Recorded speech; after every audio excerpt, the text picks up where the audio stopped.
요한계시록 11장 1절에서 11장 1절에서 13절 말씀입니다. 요한계시록 11장 1절에서 13절 말씀입니다. 네, 제가 읽어드리도록 하겠습니다. 또 내게 지팡이 같은 갈대를 주며 말하기를 일어나서 하나님의 성전과 제단과 그 안에서 경배하는 자들을 측량하되 성전 바깥 마당은 측량하지 말고 그냥 두라. 이것은 이방인에게 주었은즉 그들이 거룩한 성을 42달 동안 짓밟으리라. 내가 나의 두 증인에게 권세를 주리니 그들이 굵은 베옷을 입고 1260일을 예언하리라. 그들은 이 땅에 주 앞에 서 있는 두 감람나무와 두 촛대니 만일 누구든지 그들을 해하고자 하면 그들의 입에서 불이 나와서 그들의 원수를 삼켜버릴 것이요 누구든지 그들을 해하고자 하면 반드시 그와 같이 죽임을 당하리라.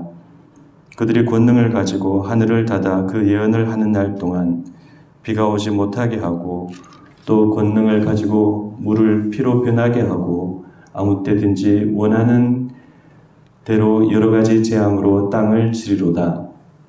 그들이 그 정언을 마칠 때에 무적행으로부터 올라오는 짐승이 그들과 더불어 전쟁을 일으켜 그들을 이기고 그들을 죽일 터인즉 그들의 시체가 큰 성 길에 있으리니 그 성은 영적으로 하면 소돔이라고도 하고 애굽이라고도 하니 곧 그들의 주께서 십자가에 못 박히신 곳이라. 백성들과 족속과 방언과 나라 중에서 사람들이 그 시체를 사흘 반 동안을 보며 무덤에 장사하지 못하게 하리로다.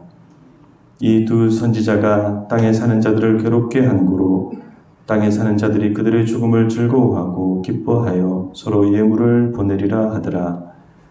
3일 반 후에 하나님께로부터 생기가 그들 속에 들어가매 그들이 발로 일어서니 구경하는 자들이 크게 두려워하더라. 하늘로부터 큰 음성이 있어 이리로 올라오라 함을 그들이 듣고 구름을 타고 하늘로 올라가니 그들의 원수들도 구경하더라. 그때 큰 지진이 나서 성 10분의 1이 무너지고 지진에 죽은 사람이 7천이라. 그 남은 자들이 두려워하여 영광을 하늘의 하나님께 돌리더라. 아멘. 네, 요한계시록 11장 말씀을 13절까지 보았습니다. 오늘 이 말씀을 가지고 성전 바깥 마당과 두 증인이라는 제목으로 말씀을 나누고자 합니다.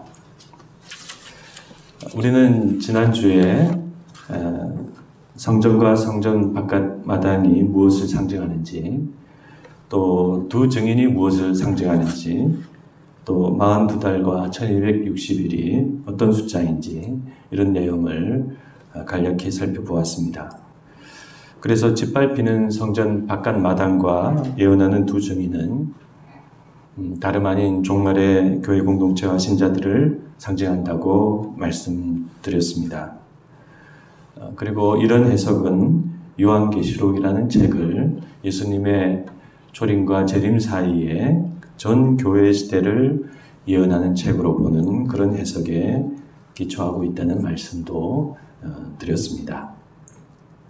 그러나 말씀드린 바와 같이 요한계시록을 좀 다르게 보는 견해도 있습니다.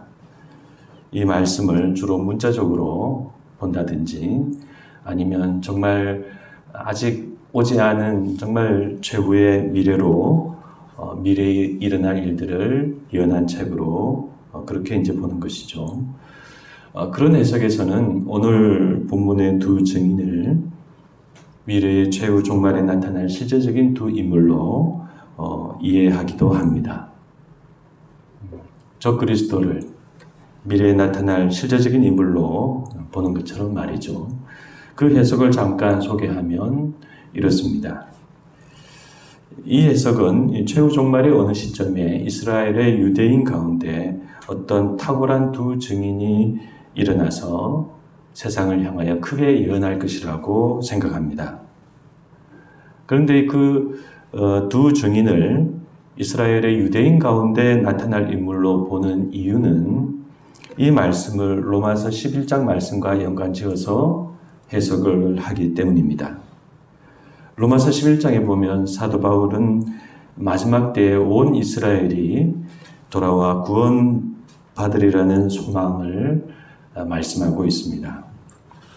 로마서 11장 25절, 26절 말씀을 드리면 형제들아 이 신비를 너희가 모르기를 내가 원하지 아니하노니 이 신비는 이방인의 충만한 수가 들어오기까지 이스라엘의 더러는 우둔하게 된 것이라 그리하여 온 이스라엘이 구원을 받으리라. 그래서 그분들은 그 두 증인을 마지막 때 이스라엘 유대인들에게 나타나 예수님을 전할 최후의 예언자들로 보고 있습니다. 그래서 그분들은 그 두 증인의 예언 사건을 종말의 최후의 시간표에 중요한 하나로 생각하고 있습니다. 그래서 그들이 나타나면 최후 종말이 이제 가까이 왔다는 것을 알 수 있다는 것이죠. 그런데 이 두 증인에 대한 말씀이 과연 미래에 그런 실제적인 인물이 나타날 것인가? 그렇게 보는 견해에 대해서는 회의적인 시각이 많습니다. 마찬가지로 이스라엘의 회복에 대한 로마서 11장 말씀도 그것이 실제로 마지막 때 지금 이스라엘 나라 저 국가를 이루고 있는 유대인들이 대규모로 회심할 것인가? 그런 것에 대해서도 역시 회의적인 시각이 많이 있습니다. 즉, 그 말씀들은 그렇게 성취되지 않는다고 보는 것입니다. 물론 이 로마서 말씀에 대한 해석과 전망, 과연 지금 이스라엘이 대규모로 나중에 회심할 것인가? 이런 것에 대한 내용들은 아직 논란 중이고 분명치 않습니다. 그런데 로마서 말씀과 별개로 이 두 증인이 과연 실질적인 인물인가 하는 부분에 대해서는 그것을 그렇지 않다고 볼 이유가 바로 오늘 본문 안에 있습니다. 그것은 이 11장 말씀이 기본적으로 비유적이라는 사실에 있습니다. 아시는 바와 같이 비유적이라는 말은 사실적인 진술이 아니기 때문에 그 내용을 문자 그대로 이해하는 것이 아니라 그 말하는 상징과 비유가 의도하는 그 의미를 찾아야 한다는 것이죠. 그런데 이 11장 말씀 전체가 비유적이라는 말씀이라는 것은 우리가 오늘 본문의 몇 가지만 살펴봐도 금방 알 수 있는 내용입니다. 예를 들어서 오늘 1절에서 요한은 지팡이 같은 갈대를 받아서 성전과 제단과 경배하는 자들을 측량하고 있지 않습니까? 그런데 만약 이것이 문자적이고 사실적인 의미라면 그 갈대로 성전과 제단을 측량하는 것은 가능하다고 해도 사람을 측량한다고 하는 것은 어쩐지 어울리지 않습니다. 몸을 재는 것도 아니고 키를 재는 것도 아니고 이것은 그 사람의 신앙이나 마음을 측량한다는 그런 비유적인 의미이죠. 그리고 말씀드린 것처럼 이 측량한다는 것은 단순히 그것을 알아본다는 것이 아니라 측량을 통해서 그 사람을 자기의 소유로 삼아서 보호한다는 의미이기 때문입니다. 그리고 이 밖에 오늘 본문에 이어지는 내용에 그 두 증인의 입에서 불이 나온다는 그런 말씀, 또 하늘을 닫아 비가 오지 못하게 한다는 말씀, 또 물을 피로 변하게 한다는 말씀, 무엇보다도 짐승이 그들과 더불어서 전쟁을 하게 된다는 말씀, 그리고 또 그들이 죽음을 당한 후에 부활하여서 구름을 타고 하늘로 올라간다는 이런 모든 말씀들도 문자적이고 사실적인 말씀이라고 보기가 어렵습니다. 그러므로 우리는 이 두 증인을 실제 인물로 보기가 어렵습니다. 한편 이 두 증인은 왜 한 명이 아니라 두 명일까요?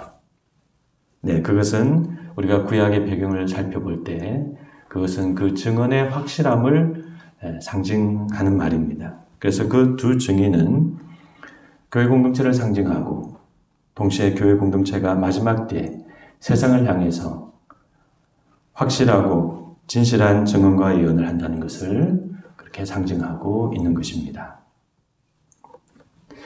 한편 성전 바깥 마당에 대해서도 좀 다른 해석을 말하는 경우가 있습니다. 우리는 짓밟히는 성전 바깥 마당이라는 것은 이 종말의 전시대 동안 교회의 한 일정 부분이 고난과 어려움을 겪는 것으로 해석을 했습니다.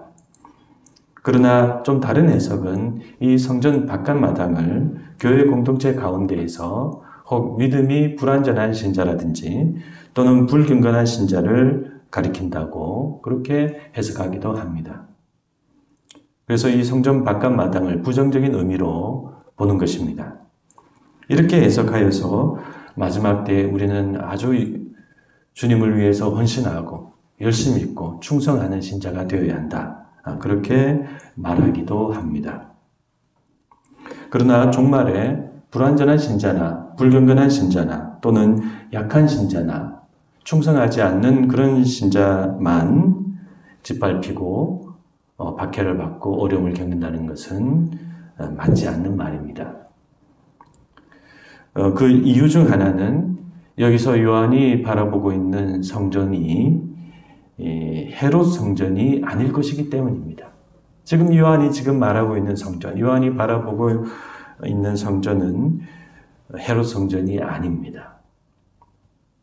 예수님 당시 이제 막 건설이 완료되고 있었던 그 헤롯 성전은 그 구조가 제사장의 뜰이 있고 그 밖에 이스라엘의 뜰이 있고 그 다음에 여인의 뜰 그리고 그 바깥에 이방인의 뜰 이렇게 복잡하게 구성되어 있었습니다. 그래서 바깥 마당인 이방인의 뜰에 대해서 어떤 부정적인 그런 의미가 있기도 했습니다. 그러나 요한계시록이 기록될 당시에 헤롯 성전 이미 없어졌죠.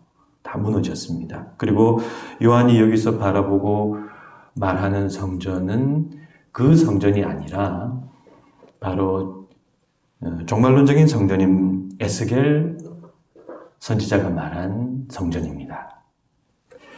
그런데 에스겔 성전은 그 구조가 에스겔서에 보면 앞마당과 바깥 마당으로만 구분되어 있습니다. 그리고 그 전체가 모두 성전의 거룩한 영역이라고 되어 있습니다. 그것은 처음 성전인 솔로몬 성전도 마찬가지입니다.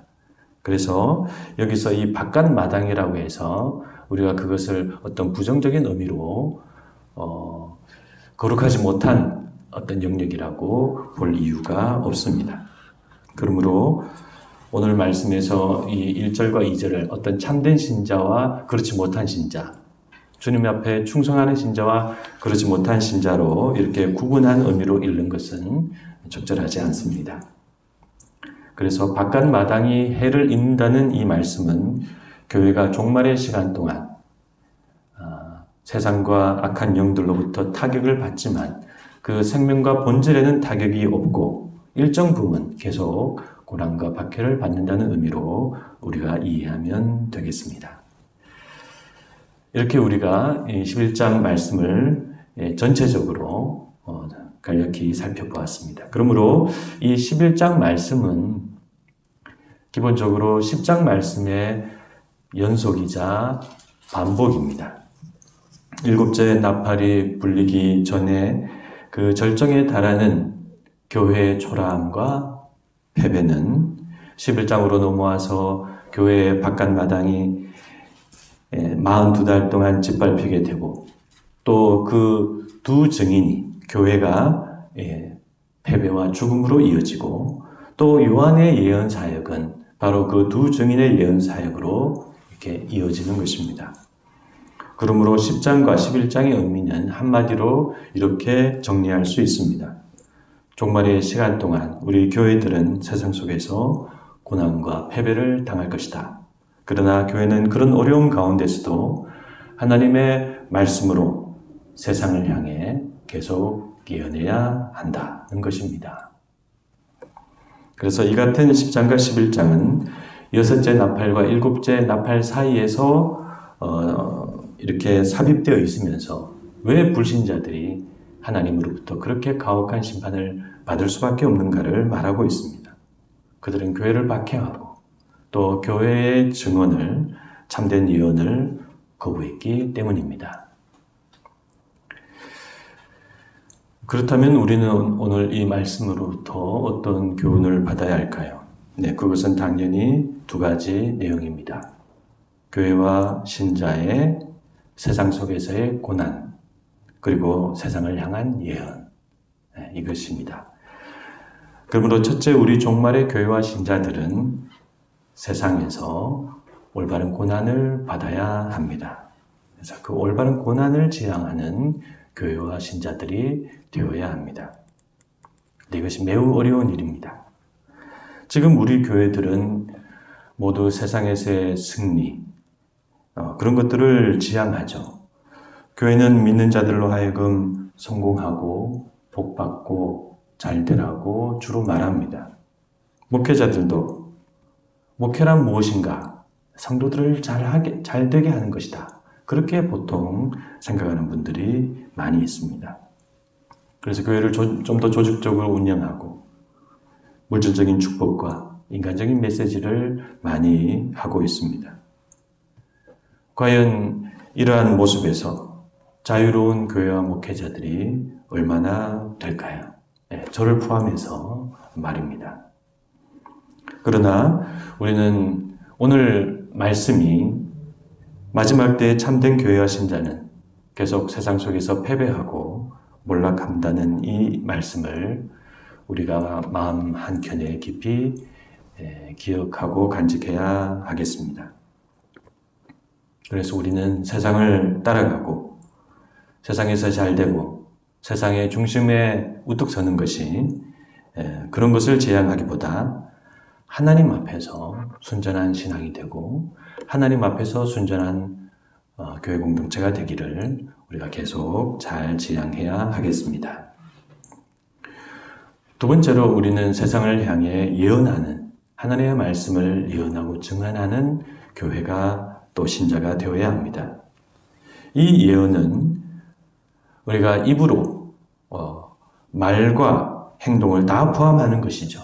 교회와 신자는 그렇게 빛을 세상 속에 비추어야 합니다. 그래서 우리가 오늘 우리의 교회의 전도와 선교를 생각할 때에 말로만 전도하는 것에 대해서 우리가 좀 주의해야겠습니다. 말로 전도하는데 우리 한국교회는 열심히 합니다. 그러나 이 존재와 모습으로서 신자들은 또 그 신자의 삶으로서 세상 속에 예언하는 모습은 많이 부족합니다. 일부 교회와 신자는 모순된 모습을 보이고 있습니다. 예수님을 믿으라고 하지만 예수님의 뜻을 따르는 모습은 보여주지 못하고 있죠.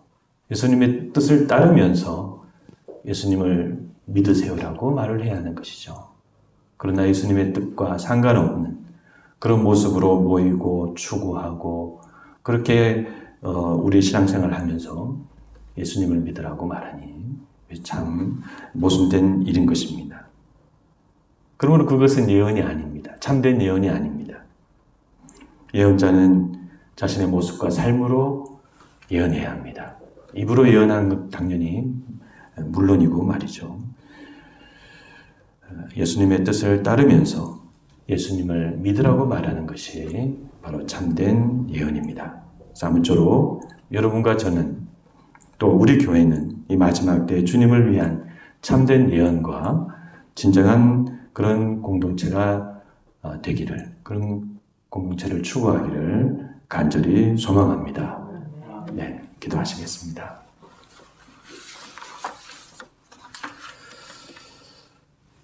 하나님 아버지, 오늘 저희들은 요한계시록 11장 말씀을 살펴보았습니다. 짓밟히는 성전 마당과 예언하는 두 증인, 하나님 이것이 종말의 교회 공동체와 신자들을 의미한다는 것을 저희들이 살펴보았습니다. 하나님, 저희들 가운데 이 세상의 유혹에 빠지지 않게 하여 주시옵시고 하나님 앞에 참된 순전한 신앙을 추구하는 그런 믿음과 마음을 주시기를 간절히 기도를 드립니다. 세상을 따라가고 잘 되기를 원하고 그것을 우리 신앙의 목적이라고 생각하지 않게 하여 주시옵시고 하나님의 뜻을 정직하게 따라가는 것이 신앙이다라고 생각하고 거기서 어려움을 겪고 또 고난을 받고 그런 것을 이상하게 생각하지 않게 하여 주시옵시고 어려움이 있더라도 하나님을 순전히 믿는데 우리들의 모든 신앙과 힘을 다하는 저희들이 되게 하여 주시옵소서. 우리가 성장도 하고 커지기도 해야 되겠지만 무엇보다도 우리의 본질의 모습을 잃지 않게 하여 주시옵시고 그런 가운데 세상을 향해서 복음을 전하고 주 예수를 믿으라고 말하는 저희들이 될 수 있도록 인도하여 주시옵소서. 하나님, 지금 우리는 많은 모순된 그런 상태에 있습니다. 예수님의 뜻을 잘 따르지 못하면서 예수님을 믿으라고 교회에 나오라고 말하는 경우가 많이 있는 것 같습니다. 하나님, 저희들 많이 반성할 수 있게 하여 주시옵시고 저희들이 좀 더 주님이 원하시는 삶을 살면서 우리 주님을 전하는 그런 참된 예언을 하는 저희들이 될 수 있도록 인도하여 주시옵소서. 그런 우리 교회 공동체가 될 수 있도록 하나님 복을 내려 주시옵소서. 감사드리오며 예수님의 이름으로 기도드리옵나이다. 아멘.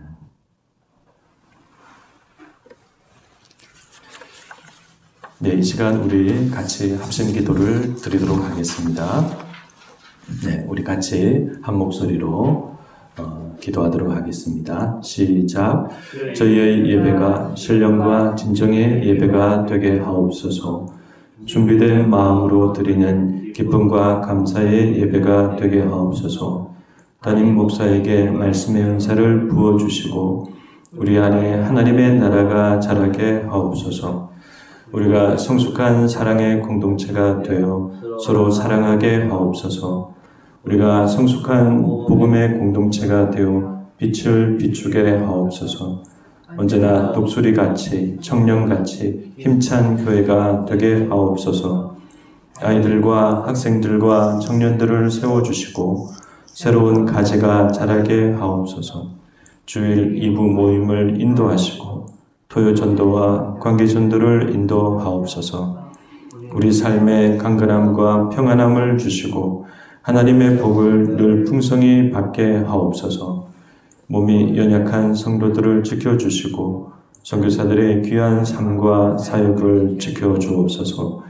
확산되는 코로나를 막아주시고 우리의 일상이 회복되게 하옵소서. 새로운 대통령과 정부가 나라를 올바른 방향으로 이끌게 하옵소서. 예수님의 이름으로 기도드립니다. 아멘.